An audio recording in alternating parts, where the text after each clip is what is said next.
Haleluya, saudara-saudara, kita terus mau melanjutkan perenungan kita akan firman Tuhan. Saudara, minggu-minggu sebelumnya kita sudah terus merenungkan bagaimana hidup dalam kerajaan Allah sepanjang hari. Nah, saudara, langkah pertama untuk kita hidup dalam kerajaan Allah adalah, saudaraku, kita praktek coram Deo sepanjang hari, saudara. Di mana kita tinggal di hadirat Bapa selalu. Nah, masih ingat, saudara, kita tidak bisa langsung mempraktekkan coram Deo sepanjang hari kalau kita tidak mulai dari langkah yang pertama, saudaraku, yaitu kita mempraktekkan coram Deo yang reaktif. Saudara masih ingat, saudara, apa itu coram Deo yang reaktif? Kita gunakan segala keadaan untuk mengucap syukur, memuji, dan menyembah Bapa. Serta kita gunakan setiap keadaan untuk merenungkan firman Tuhan, saudara. Jadi mari kita merenungkan firman saat ada pencobaan, ujian, saat kita mengalami persoalan, tantangan hidup ini, ketika kita, saudaraku, mungkin sedang mengalami sakit penyakit, atau kita diserang oleh musuh kita, diintimidasi. Pergunakan segala keadaan itu, saudara, merenungkan firman Tuhan. Ingat, saudara, ketika kita merenungkan firman, kita sedang tinggal di hadirat Tuhan. Karena firman Tuhan adalah, saudaraku, ya, roh dan kehidupan. Firman Tuhan itu ada di alam roh. Jadi waktu kita renungkan firman, kita sedang tinggal di alam roh. Kita ada di hadirat Tuhan, saudaraku. Ini luar biasa, saudara. Nah, hari ini kita mau, saudaraku, membahas lebih dalam lagi bagaimana caranya kita merenungkan firman. Nah, saya mau bacakan buat saudara satu ayat atau dua ayat, saudaraku, dalam Mazmur 1 ayat 2 sampai ayat yang ketiga. Dikatakan demikian, tetapi yang kesukaannya ialah Taurat Tuhan, dan yang merenungkan Taurat itu siang dan malam. Saudara, Tuhan mau kita mencapai tingkat merenungkan firman Tuhan itu sebagai kesukaan. Apakah saudara sudah mencapai tingkat ini, saudara? Ada orang merenungkan firman baru bersifat terpaksa. Karena dia dipaksa, saudara. Ada yang baru sampai tingkat kewajiban. Wajib merenungkan firman. Ada yang berpikir, saudaraku, merenungkan firman itu sebuah kebutuhan. Tapi Tuhan mau, saudara, mencapai tingkat kesukaan. Artinya apa, saudara? Nah, Caroline Leaf bilang, saudara, kalau kita terus menerus merenungkan firman, ya, 63 hari terus-terusan merenungkan firman Tuhan seperti yang Tuhan kehendaki, kita akan mencapai tingkat yang disebut ketagihan, saudara. Ya, addiction, kita akan mempunyai addiction. Ya, kita akan, saudaraku, saudara, ketagihan. Wow. Kalau kita mencapai ini, saudara, maka katanya kita akan seperti pohon yang ditanam di tepi aliran air, yang tidak akan layu daunnya, yang akan berbuah pada musimnya. Apa saja yang kita lakukan akan berhasil. Maukah saudara mencapai tingkat ini, saudara? Wow, ini luar biasa. Saudara-saudara, mari kita merenungkan firman Tuhan. Nah, apa artinya merenungkan firman, saudara? Dalam bahasa Ibraninya, kata merenungkan itu adalah haga.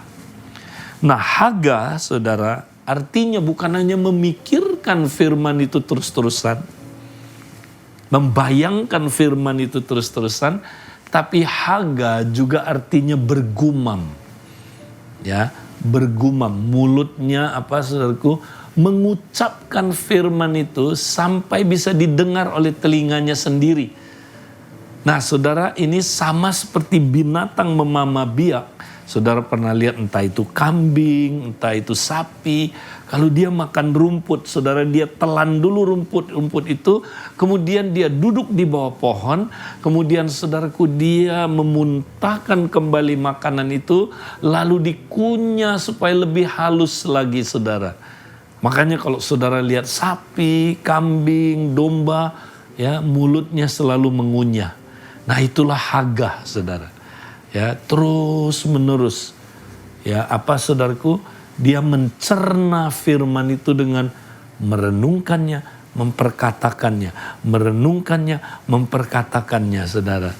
Ya, nah di dalam Yesaya, saudara, dikatakan ya ada sebuah ayat, Yesaya 31 ayat 4, sebab beginilah firman Tuhan kepadaku, seperti seekor singa atau singa muda menggeram untuk mempertahankan mangsanya dan tidak terkejut mendengar teriakan seluruh pasukan gembala yang dikerahkan melawan dia dan tidak mengalah terhadap keributan mereka. Demikianlah Tuhan semesta alam akan turun berperang untuk mempertahankan gunung Sion dan bukitnya. Saudara, kata Hagah juga dipergunakan di sini seperti singa yang mempertahankan mangsanya, saudara. Makanannya. Singa kalau udah makan, saudara, dia nggak akan lepaskan makanan itu, saudara. Meskipun ada yang mencoba mengambil daripadanya, dia akan menggeram. Ya, dia akan pertahankan, dia akan terus ya mengunyah makanan itu sampai makanan itu ditelan habis. Nah, ini gambaran dari Hagah. Hagah artinya, saudara, ya bukan hanya merenungkan firman, tapi mengunyah firman itu, saudara, ya menggeram, ya mengucapkan firman itu, saudara, sampai dia sendiri bisa dengar suaranya, saudara. Itulah Hagah. Nah, saudara, kenapa kita penting mengucapkan firman itu, saudara? Mengapa kita penting mengakui firman itu? Nah, mari kita lihat, saudaraku, di dalam Ibrani pasal yang ketiga ayat yang pertama. Saudaraku, Ibrani 3 ayat yang pertama katakan demikian. Sebab itu, hai saudara-saudara yang kudus, yang mendapat bagian dalam panggilan sorgawi, pandanglah kepada rasul dan imam besar yang kita akui, yaitu Yesus. Saudara, menurut ayat ini, Yesus adalah rasul dan imam besar kita. Rasul artinya yang diutus, imam besar kita. Nah, apa yang dilakukan oleh imam besar, saudara? Imam besar itu, saudara, setahun sekali masuk ke tempat Maha Kudus dengan membawa korban darahnya. Nah, saudara, tapi imam besar kita Yesus Kristus, dia masuk ke tempat Maha Kudus itu membawa dirinya sendiri sebagai korban. Saudara, dia telah mengorbankan dirinya. Untuk apa, saudara? Sebagai korban tebusan bagi kita. Dia menebus kita dari dosa, menebus kita dari penyakit, menebus kita dari kutuk, menebus kita dari kuasa gelap, menebus kita dari dunia ini, menebus kita dari keinginan-keinginan daging kita, saudara. Sehingga, ya saudara, hasil penebusannya itu menjadi milik kita. Sehingga kita boleh diselamatkan. Kalau Yesus Kristus, imam besar kita, tidak menebus kita, kita nggak mungkin selamat, saudara. Nah, tapi bagaimana supaya kita selamat? Memperoleh hasil penebusan dari Kristus itu. Nah, ayat ini dibilang begini, saudara. Dia adalah rasul dan imam besar yang sesuai dengan pengakuan kita. Ya, di dalam bahasa Inggrisnya, he is the high priest of our confession. Jadi dia, saudaraku, adalah imam besar dari pengakuan kita. Ya, artinya gini, saudara. Hasil dari penebusan Kristus, imam besar kita itu barulah akan jadi milik kita kalau kita mengakui mengakui dia sebagai imam besar kita. Kita mengakui dia sesuai dengan pengakuan iman kita, saudara. Ini dahsyat sekali, saudara. Karena itu, saudara, di dalam Ibrani pasal 4, ya, di dalam ayat yang ke-14 dikatakan demikian, saudara. Karena kita sekarang mempunyai imam besar agung yang telah melintasi semua langit, yaitu Yesus anak Allah, baiklah kita teguh berpegang pada pengakuan iman kita. Nah, saudara, ternyata untuk kita mengalami semua, saudaraku, hasil penebusan dari imam besar kita, kita harus teguh berpegang pada pengakuan iman kita. Nah, ini penting, saudara. Nah, hari ini kita mau belajar, saudara, mengapa pengakuan iman itu penting. Saya akan mengajak kita melihat 4 alasan kenapa pengakuan iman itu penting. Pertama, karena lewat pengakuan iman kita memindahkan janji-janji Tuhan dari alam roh ke alam yang nyata, saudara. Tahukah saudara, janji-janji Tuhan itu sudah ada di alam roh? Tapi supaya janji-janji itu menjadi kenyataan dalam hidup kita, maka cara kita memindahkan janji-janji itu menjadi kenyataan adalah lewat pengakuan iman. Ya, karena ya dikatakan demikian, datanglah kerajaanmu, jadilah kehendakmu di bumi seperti di surga, saudara. Jadi confession mendatangkan janji Tuhan yang sudah ada di alam roh itu menjadi kenyataan, saudara. Makanya confession penting sekali. Kalau saudara nggak pernah mengakuinya, tidak terjadi dalam hidup saudara. Yang kedua, kenapa pengakuan iman penting? Ya, karena saudaraku, ya, pengakuan itu, saudara, ya, kita harus hati-hati dengan apa yang kita bicarakan. Karena pengakuan yang salah membatalkan pengakuan yang benar. Ya, kita seringkali, saudara, lagi semangat, wah, kita confess. Oleh bilur-bilurnya aku sudah sembuh. Haleluya, ya, lagi seneng. Tapi begitu kita lihat kenyataannya, ya, kok makin parah sih sakitnya. Ketika kita lihat kenyataannya, ya, kok nggak terjadi ya? Mulai ragu, mulai kita ngomongnya, ya, bukan lagi pengakuan iman yang benar, pengakuan iman yang salah.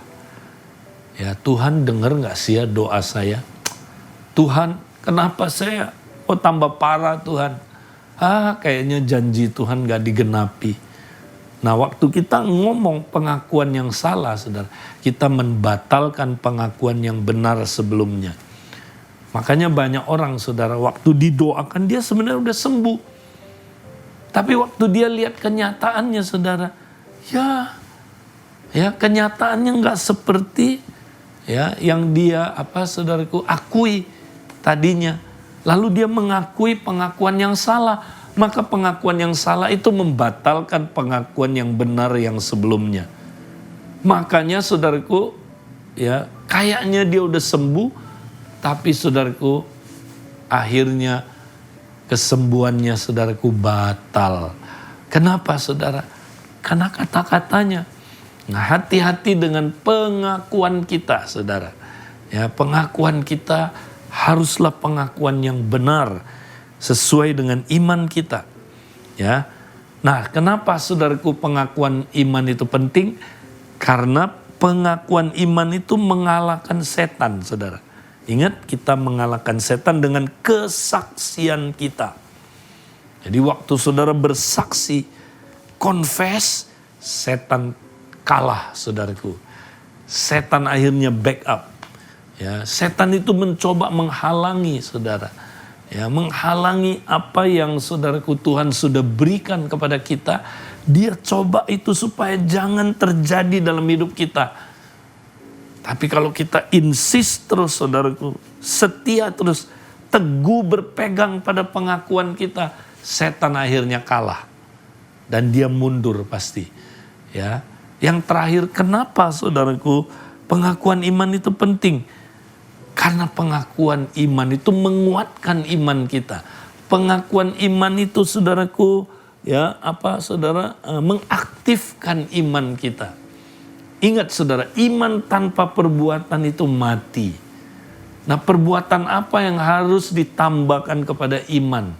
Perbuatan pertama yang harus ditambahkan kepada iman adalah perkataan kita, pengakuan kita. Ayatnya bilang, karena kami mempunyai roh iman, maka kami berkata-kata. Waktu saudara confess, iman saudara jadi aktif. Waktu saudara confess, iman saudara menjadi apa saudaraku? Dikuatkan. Ya, makanya orang yang jarang confess firman saudara, dia imannya lemah. Imannya pasif, tidak aktif. Saudara mau iman saudara aktif, lakukan pengakuan iman terus-menerus saudara. Ya, saya ingat ada seorang hamba Tuhan saudara. Dia punya anak, tangannya sejak lahir, pengkor gini saudara. Miring gini gak bisa bergerak. Ya. Nah, dia kemudian berdoa sampai berbulan-bulan. Tuhan, sembuhkanlah tangan anak saya. Tuhan, sembuhkanlah Tuhan. Dia tekun sekali, dia doa sampai berbulan-bulan. Satu hari Tuhan bicara sama dia, nak, doa kamu salah. Loh, salah di mana Tuhan? Kan aku mohon supaya engkau sembuhkan. Tuhan bilang begini, nak, ya, coba kamu baca ayatnya, ya.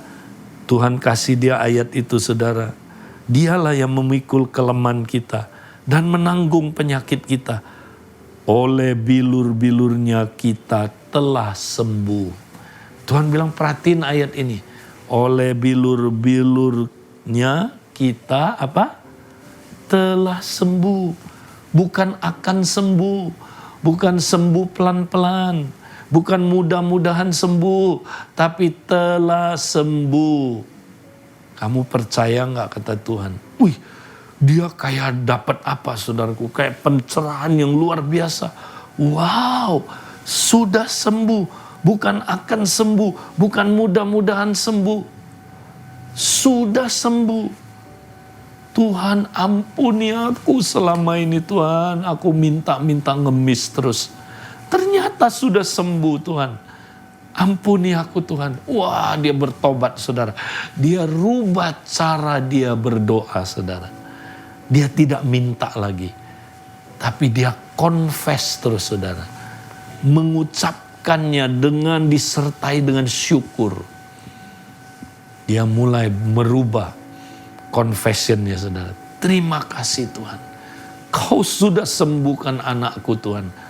Oleh bilur-bilurmu, tangan anakku sudah sembuh. Dia ngomong itu saudara. Gak terjadi apa-apa. Tapi dia teguh berpegang pada pengakuan imannya. Dia ucapkan lagi, Tuhan, terima kasih Tuhan. Ya, bahwa tangan anakku ini sudah sembuh. Oleh bilur-bilurmu sudah sembuh. Terima kasih Tuhan. Satu hari saudara, waktu dia lagi ngomong itu, dia pegang tangan anaknya. Waktu dia ngomong itu saudara, tiba-tiba tangan anaknya berbunyi tulangnya. Kretek, kretek, kretek. Dan tiba-tiba anaknya tangannya jadi normal saudara. Sejak hari itu sembuh. Wow. Saudara, dia belajar satu pelajaran saudara. Betapa dahsyatnya kuasa pengakuan iman itu saudara. Saudara, Tuhan mau kita melakukan pengakuan iman. Nah sekarang, hal-hal apa saja yang perlu diakui dalam pengakuan iman? Nah mari kita lihat, ada 4 hal juga saudara, yang perlu kita akui terus-menerus dalam hidup kita saudara. Ya, pertama, ya, karya Kristus di kayu salib untuk kita. Tahukah saudara, semua hasil penebusan Kristus di kayu salib udah selesai. Udah ada di alam roh. Ya, dia sudah tebus kita dari dosa, dari penyakit, dari kuasa gelap, dari kutuk, dari dunia ini, dari kedagingan kita. Dia sudah tebus kita, udah selesai itu saudara. Nah, hasilnya kalau saudara mau alami, saudara, kau harus akui itu lewat pengakuan iman. Makanya waktu saudara melakukan pengakuan iman, terjadilah saudaraku, ya, saudara, kesembuhan, kelepasan, kemenangan, ya, kemerdekaan, saudara, kebebasan. Ya, saudara, kita ngalamin bebas dari dosa, ikatan kuasa kegelapan. Kenapa, saudaraku? Karena itu udah selesai. Tinggal kita akui, saudaraku. Ketika kita akui, terjadi di dunia ini. Ya, itu yang pertama yang saudara kita mesti akui. Yang kedua, ya, janji-janji Tuhan dalam firman-Nya. Tahukah saudaraku, dalam firman Tuhan ada ribuan janji Tuhan. Tapi sayang banyak orang Kristen gak ngalamin, saudara. Udah selesai janji-janji Tuhan itu. Udah ditaruh di alam roh. Tinggal kita confess, mengakuinya terjadi di alam nyata ini. Saudara mau alami janji-janji Tuhan? Mari kita rajin, teguh berpegang pada pengakuan iman kita. Ya, terus apalagi saudaraku yang ketiga, kita harus, ya, mengakui siapa diri kita di hadapan Tuhan. Ya, bagaimana Bapa melihat kita? Tahukah saudara, inilah identitas kita. Kita harus melihat diri kita seperti Bapa melihat kita. Bapa melihat kita, dia tidak lihat hidup lama kita, saudara. Karena kita adalah ciptaan yang baru. Yang lama sudah berlalu, yang baru sudah datang, saudara. Itu sebabnya kita harus lihat diri kita seperti Bapa lihat kita. Nah, ini kita confess terus, saudara. Ya, kita harus confess terus identitas kita. Siapa kita di dalam Kristus. Kalau kita terus confess identitas kita, saudara, maka kita akan punya gambar diri yang sehat. Nah, kita pasti akan, saudaraku, terus mengalami terobosan dalam hidup kita. Yang terakhir, saudara, ya, apa yang kita harus akui terus dalam hidup kita? Apa yang dapat dilakukan Allah lewat kita, saudara. Tahukah saudara, dalam diri kita punya potensi, ya. Tahukah saudara, semua orang percaya bisa mengusir setan? Itu kata Allah. Ya, itu yang Allah dapat lakukan lewat kita. Tahukah saudaraku, semua orang percaya tumpang tangan pada orang sakit itu disembuhkan? Tahukah saudaraku, pada orang percaya, ya, kita bisa memberitakan Injil dan orang diselamatkan? Tahukah saudaraku, kita bisa memuridkan orang dan orang itu bisa bertumbuh, ya, mencapai keserupaan dengan Kristus? Kita punya potensi yang kita mesti akui, saudara. Apa yang Allah bisa lakukan lewat kita. Akui itu terus menerus. Nah, kalau kita lakukan ini, saudara, wow, dahsyat sekali hidup kita. Ya. Nah, Alkitab bilang begini, hati-hati dengan lidah kita, saudara. Saya mau bacakan satu ayat lagi, Yakobus 1 ayat 26. Dikatakan demikian, saudara. Jikalau ada seorang menganggap dirinya beribadah, tetapi tidak mengekang lidahnya, ia menipu dirinya sendiri, maka sia-sialah ibadahnya. Nah, saudara, ya, seringkali kita nggak mengekang lidah. Maka katanya kalau kita nggak mengekang lidah, ibadah kita sia-sia. Maksudnya apa, saudara? Nah, maksudnya gini, saudara. Kita seringkali ketika ibadah, wow, lidah kita mengucapkan pengakuan iman yang benar, saudaraku. Ya, karena kita lagi ibadah. Terima kasih Tuhan, oleh bilur-bilurnya, ya, kami sudah sembuh. Wow. Nah, lidah kita menentukan arah hidup kita, saudara. Yakobus bilang lidah kita itu kayak kemudi yang mengemudikan kapal. Kapal yang besar ditentukan arahnya oleh kemudi, saudara. Jadi kalau kita ngomongnya sesuai dengan firman, Tuhan, oleh bilur-bilurnya kami sudah disembuhkan. Maka hidup kita kayak kapal itu akan bergerak ke arah, ya, kesembuhan itu, saudara. Ke arah kesembuhan. Puji Tuhan, ya. Tapi sayangnya kita setelah ibadah, kita nggak kekang lidah kita. Setelah ibadah kita ngomongnya lain lagi. Pengakuan kita pengakuan yang terbalik. Pengakuan yang salah, yang bertentangan dengan pengakuan sebelumnya. Waktu kita lihat kenyataannya kita belum sembuh atau penyakitnya masih ada makin parah. Mulut kita mulai, saudaraku, melakukan pengakuan yang salah. Ya, kok gitu sih hidup? Tuhan, kau mau gak sih menyembuhkan aku? Nah, confession yang terakhir ini, saudara, bertentangan sama confession sebelumnya. Tadinya arah hidup kita udah menuju kesembuhan, saudara. Gara-gara lidah kita ngomongnya yang terbalik, yang gak sesuai firman Tuhan, arah hidup kita ya akhirnya berkebalikan, saudara. Ke sana yang berlawanan. Ya. Nah, apa yang terjadi, saudara? Sia-sialah ibadah kita. Sia-sialah ibadah kita. Jadi saudara, mari saya mau ajak saudara, kita teguh berpegang pada pengakuan iman kita. Bagaimana caranya? Nah, saya kasih contoh, saudara. Kita lihat ya, misalnya pengakuan iman ini, saudara. Dialah yang memikul kelemahan kita dan menanggung penyakit kita. Oleh bilur-bilurnya kita telah sembuh. Saudara, kita ucapkan ayat ini sambil merenungkannya, saudara. Dialah yang memikul kelemahan kita. Wow, sambil kita renungin, dia memikul kelemahan kita. Kelemahan kita ini, saudara, berbicara tentang, saudara, ya, kita ini lemah, artinya gampang dikuasai oleh kuasa gelap, saudara. Ya, tapi dia telah memikul kelemahan-kelemahan kita. Nah, dia juga telah menanggung penyakit kita. Oleh bilur-bilurnya kita telah sembuh. Wow, bukan akan sembuh, bukan sembuh pelan-pelan, bukan mudah-mudahan sembuh, telah sembuh. Terus confess ini, saudara. Mungkin waktu kita nyetir, waktu kita ada di kendaraan umum, waktu kita ambil waktu tertentu, kita confess, renungin, ucapkan, renungin, ucapkan firman itu terus.